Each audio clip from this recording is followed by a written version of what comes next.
Okay. அடுத்தது இப்போ குதிக்கால் கொஞ்ச நேரம் உட்காந்துட்டே இருந்தா ஒரு 6 மணி நேரம் உட்காந்துட்டே போனீங்கன்னா கால்லாம் வீக்கம் வந்துடும்.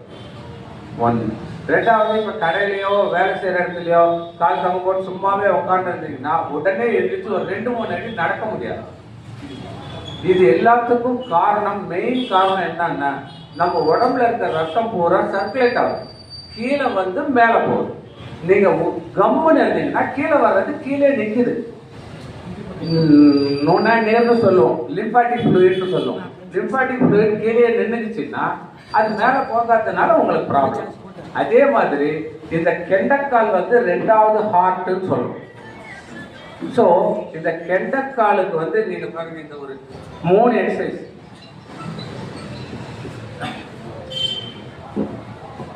இந்த விரல இப்படி மடக்கி நீட்டணும், இது ஒரு எக்ஸசைஸ். அதே மாதிரி குதிகால மேல தூக்கி கீழே வைங்க, இது ஒரு எக்ஸசைஸ். 3வது பாதத்தை தூக்கி கீழே வரும்.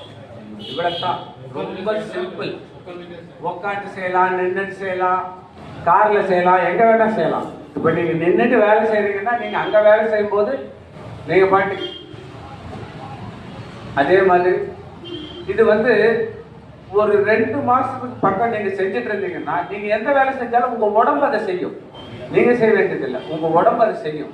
இது 2 செஞ்சீங்கன்னா தூங்கி எதிர்ச்சா குதிகால் வலி வர்றது, கால் தொங்க போட்டிருந்தா பாதம் வீக்கம் வர்றது, இதெல்லாம் கம்ப்ளீட்டா நல்லா குறையும்.